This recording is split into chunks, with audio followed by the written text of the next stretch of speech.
Good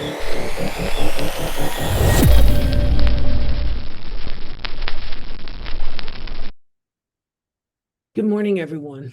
My name is Beth Guide. I'm with Talking Purple. Happy 2026. I have been a little bit behind in getting my podcast up here for the start of the year, in part because there's been so much going on that it's coming faster than I could do. So I wanted to take some time this morning, and thematically, everything that I want to talk about all comes down to the same thing. We have a pretty large problem in this country. And it's really not ICE. It really is about manipulation. The situation that we have in Minnesota, which I'm going to get into here in a little bit more time, and several other things across the board that have happened here since the end of the year, and really since Donald Trump has retaken office, have all been about power and money.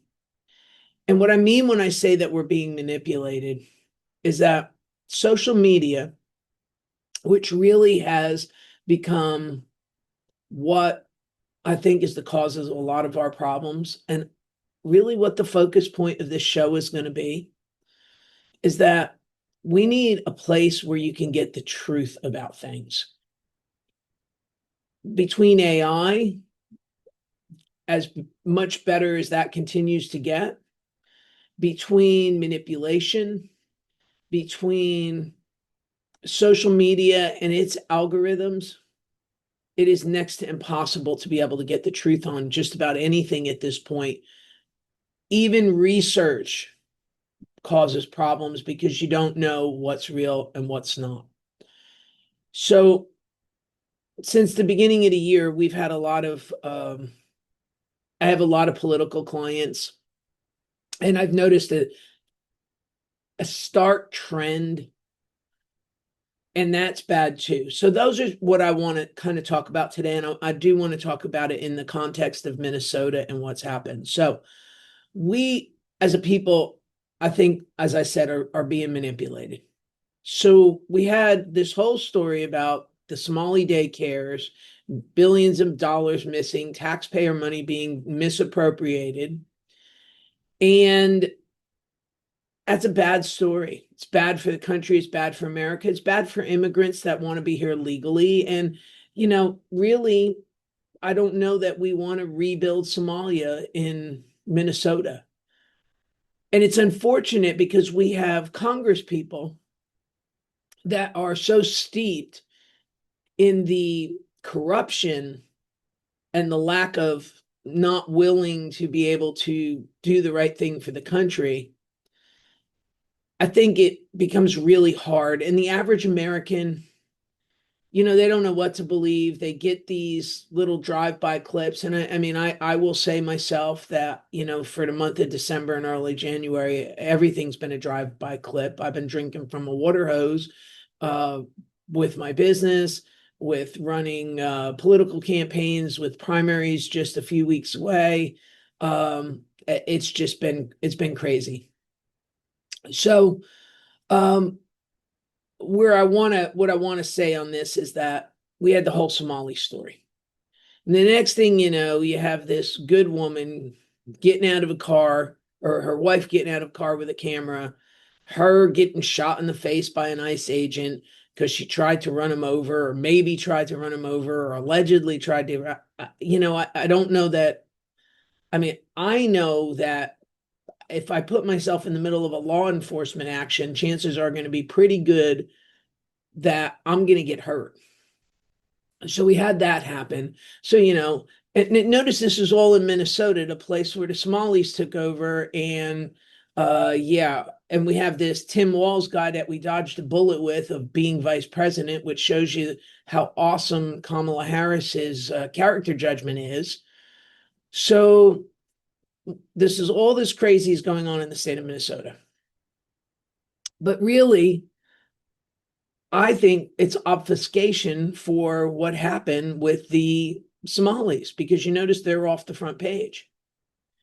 So now we have this new one. And, the new one's particularly troubling to me because of how it's being portrayed. Okay.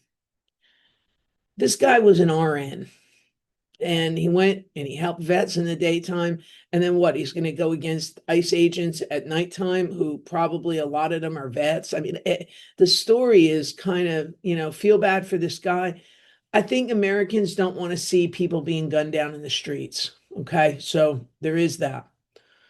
There's also a troubling statistic that came out to me that I saw this morning as I got in the car to leave I was, got up in the morning and was flipping through the news real quick. And I haven't proof sourced this, but if this is true, this only further my point, okay? Is apparently there's 57 civilians killed by ICE under Barack Obama. And if that number is true, and there was no marching in the streets, there was no people protesting, it only goes to show how disingenuous this all is. But what I'm going to say is this, okay? First of all, there was absolute bedlam and chaos where this guy was. And you've got whistles blowing, you've got crazy going on, you've got all of this, people yelling, he's got a gun. Of course, somebody's going to get shot. But if you go and you put a gun on your holster, and the same sort of goes for Kyle Rittenhouse. If you go to someplace and you're armed, bad stuff is going to happen. Now, is that a Second Amendment thing? No, I carry a gun almost every day of my life. All right. I've doing it now for the better part of 15 years. I've never once had somebody jump out in the middle of the road and try to shoot me. I've never had somebody scream gun, gun, gun. Never had, because I don't go put myself in the middle of a law enforcement action. I don't look at protesting. I don't even know what the point of protesting is. I'm not happy. And there is an actual obvious solution to all of this. I don't think that the lawmakers even want to hear it, which is it furthers my point that we have a problem. Okay. But the reality is social media is feeding the narrative. You don't know what is the truth. My sister, she's pretty middle of the road, doesn't really pay attention. She came to me and she said, you know, this last one looks bad, but she didn't see the one that the guy had a gun, because the ones that she saw, the guy had a camera. Oh, wait, he had a cell phone. So the moral of the story is, if you don't want bad things to happen, it is not your right to go insert yourself into the middle of a law enforcement action. It is not your right to go cause this level of chaos and go up against authorities. All right. And might I remind everybody, whether you like this or not, and again, as I say this, I am a naturalized American citizen. I am an immigrant, and I understand. And I think most of us that are immigrants that came here and want a better life and want to do better, they understand that you can't do this, and you can't act this way, and you can't be this way. And unfortunately, and I see it go by in my social media, well, just unfriend me if you don't like, if you're okay with what's going on, unfriend me. Let me tell you what I'm okay with. All right. There was a second social media post that talked about a nurse that was killed by an illegal alien. Crime is down in this country in the places where these ICE enforcement actions have happened. Whether you like it or not, whether anybody likes it or not, Trump was right. These countries empty their jails into our country, which makes us unsafe. These are not moms and dads and children that are getting up and mowing their lawn on a Saturday, and some of them may be, okay? But this is not what they're going after. Turn over the illegals in your jail systems. Save your city's money. Why is it more important to take on illegal rights than it is to take on American rights? And this continues to be the ongoing theme and narrative of everything, in my opinion. So I feel bad for the guy's family. The guy's family said the obvious part out loud. Oh, well, we told him not to go and put himself in the middle of this because that's what normal people understand. You don't go put yourself in the middle of a law enforcement action. And I say normal people because they're not ginned up, they're not radicalized. And it's interesting to me because if I think about this, some of these people are acting no different than the kamikazes or the Islamic people that they don't have a problem dying for a cause. In fact, I think on some level they look at this as they're martyred. What cause are you dying for? To allow somebody that's a criminal to stay in the United States of America because they want a better life? No, because they take somebody's life.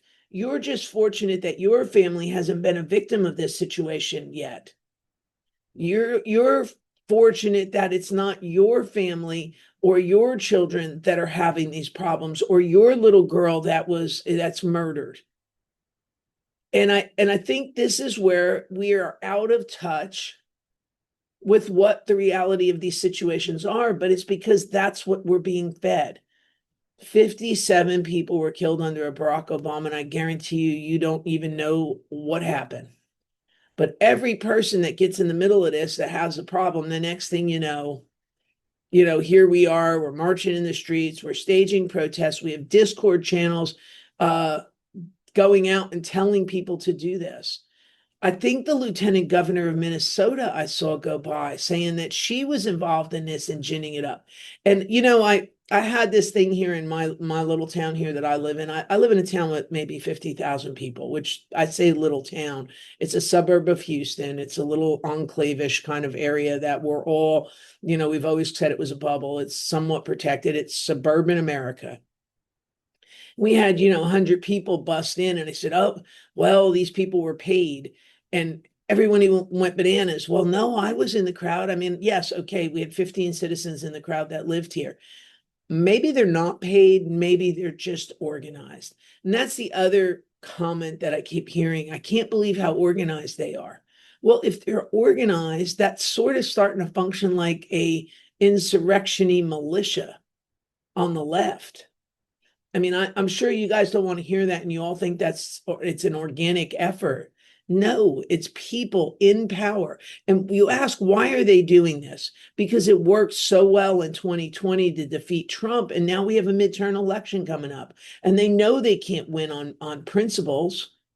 Nobody in this country is for the mutilation of children for transgenderism. Nobody. Well, I shouldn't say nobody. There is a small percentage of this that they feel like this is who prescribes with chopping off children's body parts. The Taliban. I mean, this is where we are. There's such radicalization in the country at this point. Okay, so they don't want the principles. I think Americans want to be able to turn their kids out on a Tuesday and let them go ride their bikes after school or even ride their bike home from school. I don't know if you have it in your town, but these car rider lines are insane because the only way that you can get your kids safely from to and from school is to line up for 2 miles in the street and pick your kid up. Your kid can't even walk to a parking lot anymore because it's not safe. And you that are protesting are putting American safety above, or not putting American safety above all of this. And I don't understand it. I can't, just like I said, if you put yourself in the middle of a law enforcement action, of course bad things are going to happen to you. So the left in this country is doing everything it can to undermine this country. Now, the rank and file left, my opinion is they think they're doing yeoman's work, and they think that somehow they're trying to protect people and they're trying to look after people. And I saw Elizabeth Warren, and this is where what I think there's actually a solution to this problem, folks. Okay, and I think, but I think nobody wants it. Okay, so I saw Elizabeth Warren yammering on X well, I immediately call for the resignation of this, and we need to stop ICE, and we need to, hello, Elizabeth Warren, introduce legislation to legalize these people. That's how this all stops. If you're so worried about people, you are a lawmaker. Go make a freaking law. And the law that needs to be made, and I'm going to keep saying it because everybody goes, wrings their hands. What's the solution? What's the solution? What's the solution? The solution is legalize these people without the right to vote, but they don't want that. And I think it was Keith Ellison. He said the quiet part out loud. We want these people as voters. That's why they want them here. That's what they hope to achieve. They want them here. They don't want voter ID. They don't want, and they hope that these people will vote Democrat. And where they've missed their vote is the good people, the people that are not the criminals. They are conservative, in a lot of cases, Catholic. They're not Catholic like American Catholics, that they're cafeteria Catholics. These people are Catholic. They go to church on Sunday. They believe in God. They do. They have a much higher regard than your typical New York, New Jersey Catholic. That they're Catholic in name only. Really, I don't know. Maybe we should call them. I don't know. There's an acronym there somewhere. But the thing is that they don't want to fix the problem. And then I was hearing somebody say, well, the farmers are mad at Trump because he's deporting all their workers. So even the people on the right are upset with Trump because they don't want these people. Why? Because they want slave labor. That's why they don't want them deported, because they want slave labor. Okay. So let's call that out. So fix the problem. And in fact, frankly, I wish somebody would call the White House that had some power to call the White House and say to the White House, the way you fix the narrative on this is you start talking about pass a law and then I don't have to deport them. Get a law in force. And I really do think it is legal residency without the right to vote. Take away the right to vote, and I think everybody would be okay with these people being legalized, because again, which most Americans don't understand, there is no path to citizenship. And because there's no path to citizenship, there's no way for these folks to be legal. Okay, so you have to make a path, but it needs to be a path where they can't vote. They are not from this country. They are not of this country. They're not going through a right process. And there's 20 million, and we want them. And Biden was kind enough to disperse them all throughout red states because he was trying to pepper down the red and trying to make it blue. It's all about power, people. It's all about power. And every time you play into this narrative and understand that this is one party trying to gain power, they can't do it on ideas. So they're doing it this way and creating anarchy. And no, am I comfortable with what's going on here? No, because I'm calling on Congress to fix the problem. You are a co-equal branch of government and you have the power to do this. And oh, by the way, just to remind everybody, President Trump said, you bring immigration legislation to my desk and I will sign it. Okay. He said that about the Dreamers, which, again, those people are 40 plus years old now. So they're not kids anymore. They were bought here as kids, but they've been living. It'd be like taking me and putting me back in Italy, and short of a plate of pasta and maybe a buongiorno here and there, I don't know anything about being in Italy. I mean, uh, 2 weeks in Paris was anyway. So the moral of the story is we need to call on our lawmakers to fix the problem and stop participating in ginning up the problem. And that's every Democrat. I would have a lot of respect for you if you stepped in, excuse me, and tried to fix the problem. Okay. So that's my opinion on the national level. On the local level, I want to talk about something else because there's a very alarming trend that I'm seeing across the Harris County elections.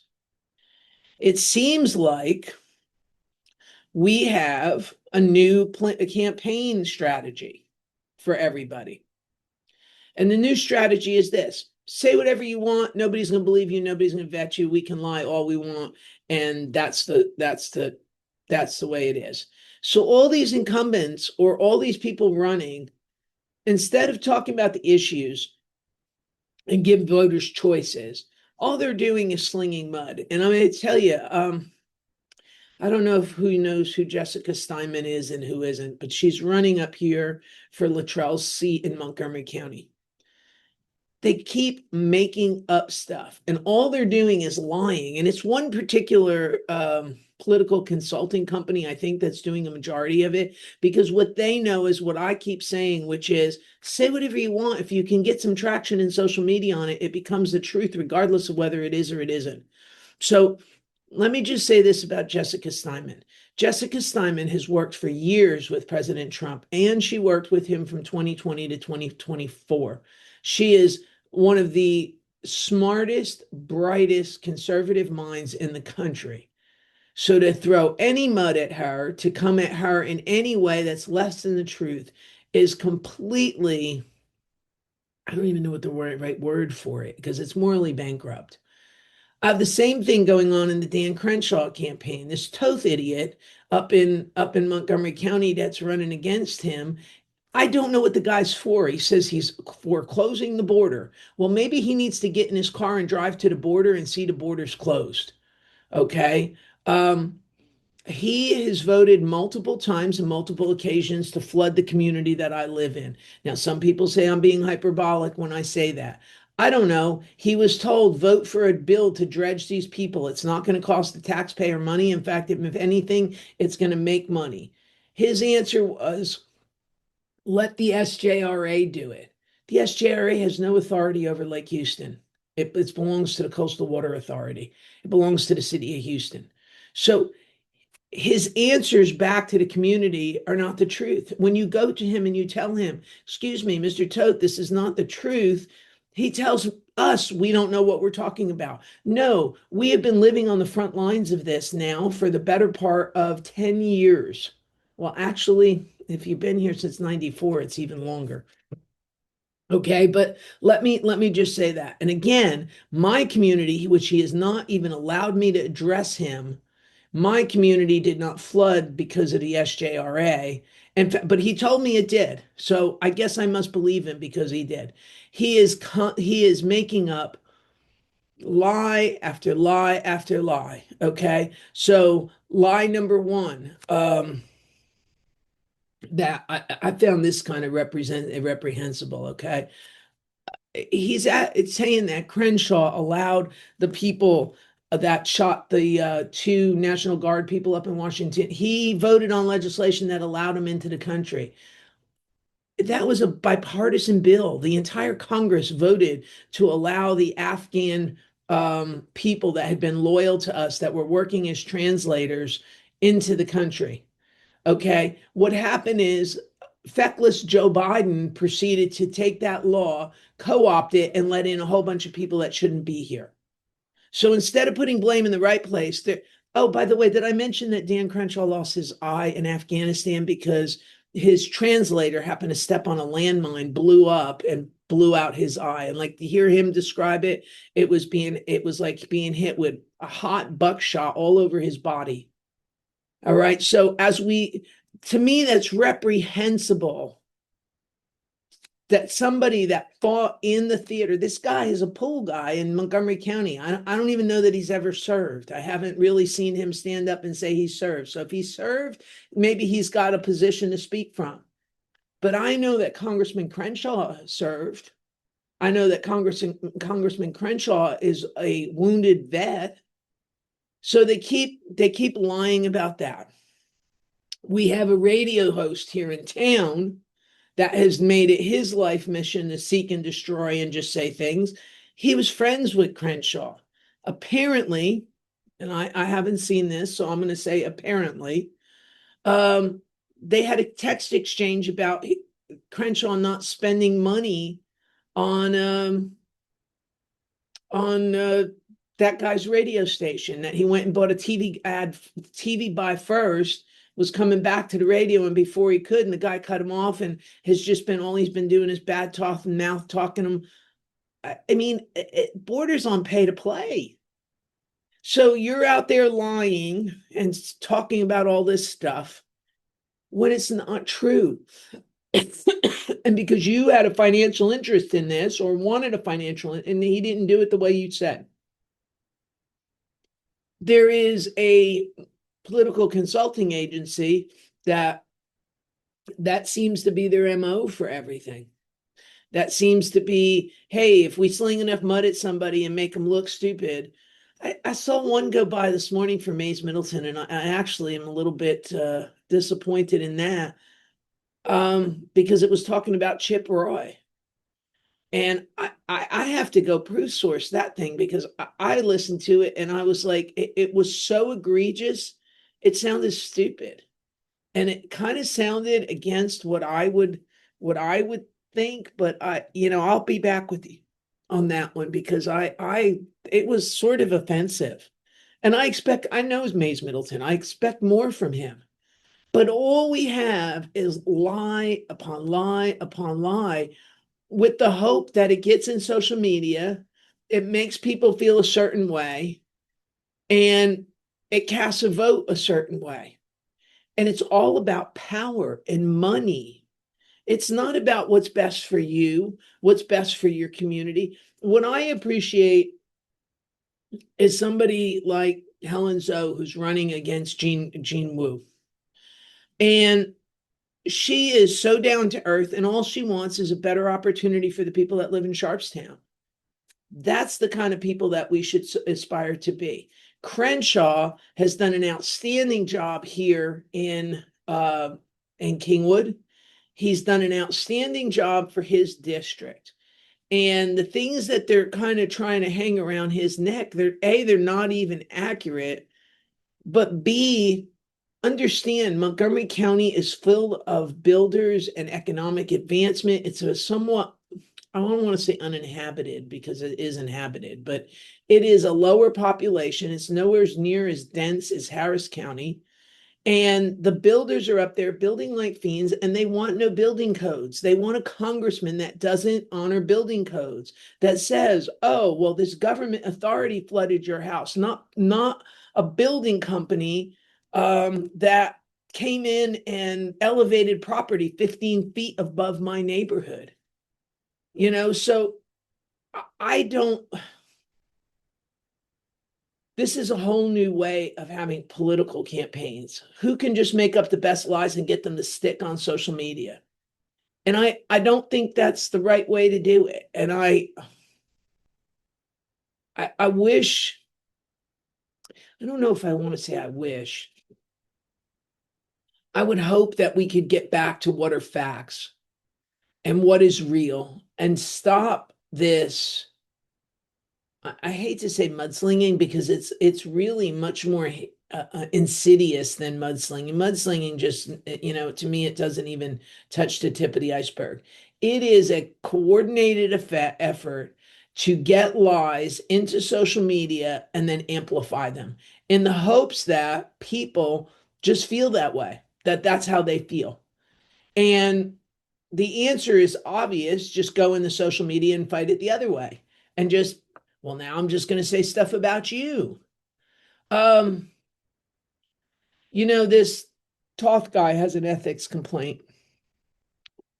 He accuses Crenshaw, wrongly so, of having all this money and being a millionaire and whatever. Okay. Except I think the dude has multiple houses, like 4. I bought a house when it was cheap. I held on to it. I have my house that I live in that's under $500,000 because the average price here in Houston is now 385. So I'm not saying anything. Funny story. When I bought my first house, I bought it for $48,000, which sounds like it was centuries and makes me be 100 years old, but that's really not the case. When I moved to Texas, it was coming out of the oil crash in the 80s. And property out here was really, really cheap. So I bought my first house for like $48,000. My next door neighbor had one too that he bought around the same time, and he passed away. I don't live in that house anymore. I've subsequently I moved, but he passed away, and I still talk to his son. And we just saw that my little house that I bought at 48,000, his house next door, is on the market for $259,000. It's a 1,600 square foot house on a 7,000 square foot lot. Itty bitty tiny thing. And they want 250,000 for it. So when I say we have a $400,000 house, or you live in a $400,000 house, that's my house is 350, and I bought mine at 125. So the prices have escalated because people want to move to Texas. There's, people can't afford these houses now. The price has gone up, so on and so forth. I think the Toth guy has multiple houses. He's got multiple rental houses. Maybe he bought them when they were cheap too. But the reality is, don't try to make it sound like Crenshaw's rich and you're just a pool vacuumer, because you're not. You apparently have money. Oh, and by the way, you didn't report your financial holdings right for many years. They just went back two, but I've had some people tell me if you go back 12 years, they're not right.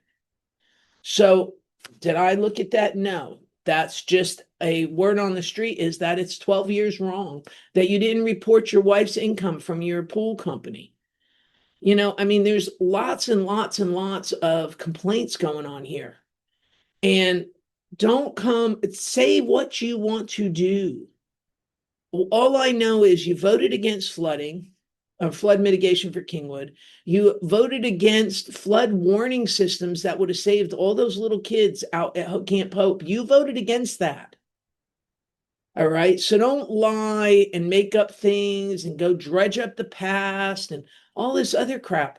As a state senator or a state representative, you voted against warning systems that would have saved those children at Camp Hope. You voted against them. So I don't know what you want. I don't know why you have to lie. And then you have people, and then you want to quote the Bible. Please don't quote the Bible if you're not going to honor the Bible. And the honor in the Bible says don't lie. And if your campaign people are doing it against your wishes, then you need to fire your campaign people. But this anti-incumbent sentiment, just because this whole throw the bums out material, Crenshaw ain't a bum. And I said that exactly right. And he's done his job well. He travels with the president. And it's just a really big example of what's wrong with politics at the moment. We just make stuff up. So I've got the left creating narratives to cover up their craziness. I've got the right is just lying about their opposition instead of winning on, if I ever run for Congress, we're going to win on issues. That's what we're going to win on. And I know what those issues are.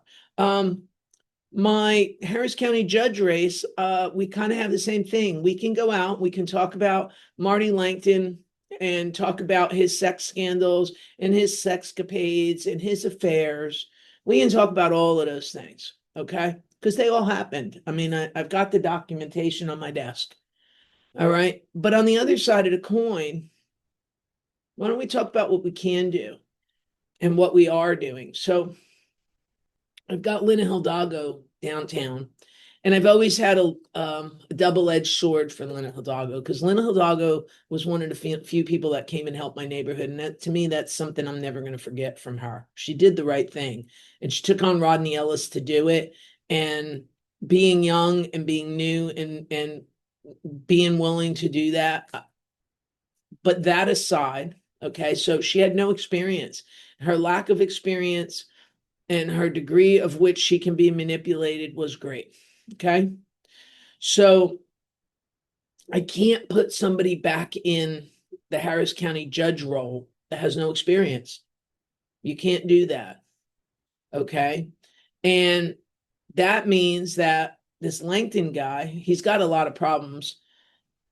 The other problem the LinkedIn guy's got is the fact that he works with the unions, and the unions, there's not really too many Republicans on a primary level that like unions. There is no really large union presence here, and it doesn't bring workers in. So what are we going to do? Put a union boss in as a Harris County judge and then have to worry about putting unions in for the county employees? I mean, that's not a good thing either. We don't need that. And then we have him sitting with the AFL-CIO, who just came out and condemned ICE, not the criminals. They condemned ICE. See the first part of this podcast. So there's all of this going on. Okay, Langton is not electable. So let's talk about why Langton else is not electable. This squishy middle of moderates, when they look at Langton, I think the Democrats are licking their chops and why they're being quiet, because they're talking about running Anise Parker. Anise Parker, she's always been a moderate. To her credit, she is. Except that I now went to a thing a couple days ago and it says the Democrats are looking to Kim Og her, which is for here a local thing, but Kim Og's a Democrat. And the Democrats turned on her because they said she wasn't far enough to the left and basically voted her out because she tried to stay in the middle and do the right thing. So when you do the right thing, the Democrats come up with their knives out too. No different than the Republicans. So they're looking to get Anise Parker knocked out. The lady named Letitia Plummer, that's the other person, and I think she's Rodney Ellis's candidate. What's interesting about that is Marty Langton. I have a video of that guy endorsing her that can be played. I'm Marty Langton. I endorse my opponent. I mean, I don't know what earth we're on. So you're going to say to me, hey, who are you going to vote for?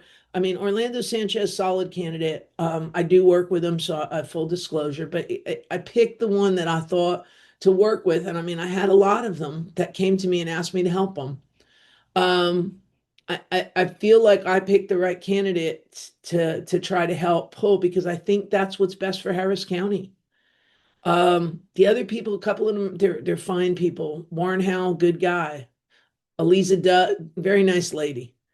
But I don't think they have the experience. And I go back to the experience factor. So, Orlando's been around this area for a long time. He's been working in county and city government for a long time. He knows how to cut taxes. He knows how to get things done. And he knows how the county works. So when I put him in, I'm not putting another newbie in that's going to spend a year trying to figure out what am I supposed to do. In fact, the last time around, Linda Hidalgo had to keep Ed Emmett's people for a while because she couldn't even understand what she was supposed to do. So they were so caught off guard by winning that, and she won as part of the Beto effect. And then my opinion is they did a lot of cheating to beat Alex Mueller the second time around. So it was a very, and if you disagree or agree with voter integrity, I mean, we do have two judges that the state of Texas said there was enough voter fraud, and they ended up going to court, and the Democrats held it up in court instead of letting it go through. So there's a lot of gamesmanship that goes on with all of this.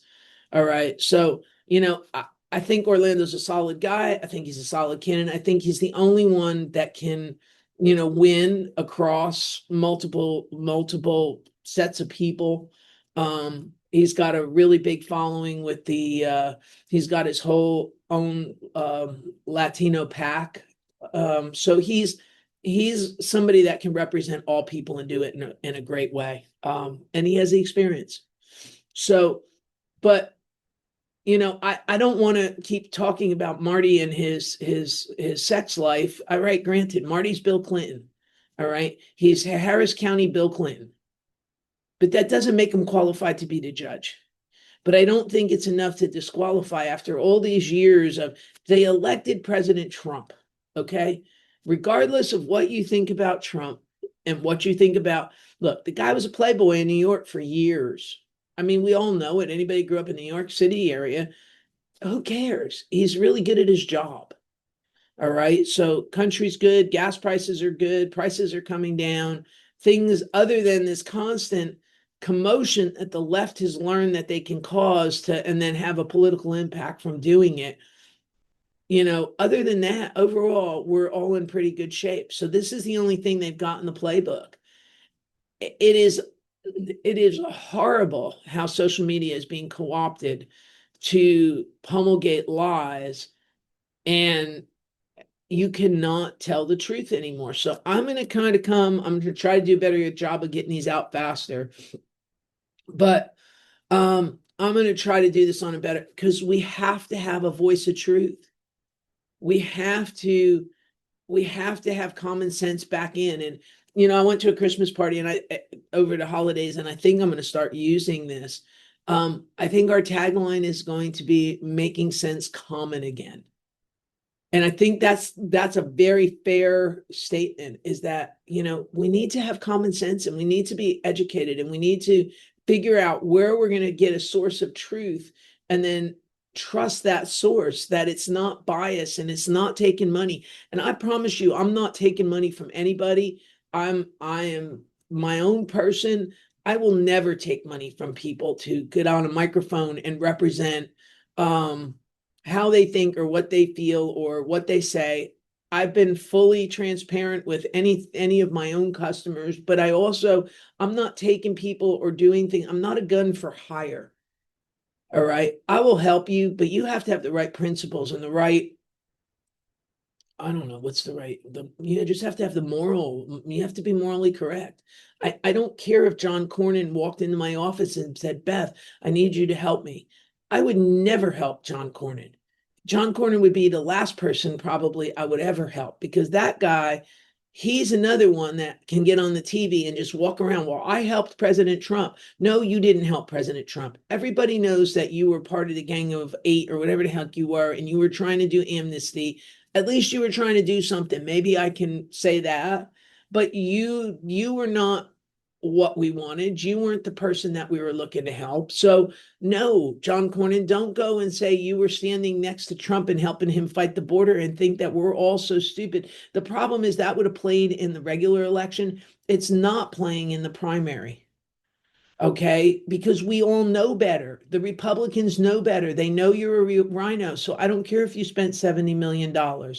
They know you're a rhino, and we don't want a rhino. I don't know if we want Ken Paxton or Wesley Hunt. I personally think I'm on the Wesley Hunt side of the campaign line, but I know I don't want you. In fact, if I were you, I would just flat out retire and call it a day, because that's what you should be doing. I guess I'm giving you free advice. Retire, get out of the way, and let it be a two-man race.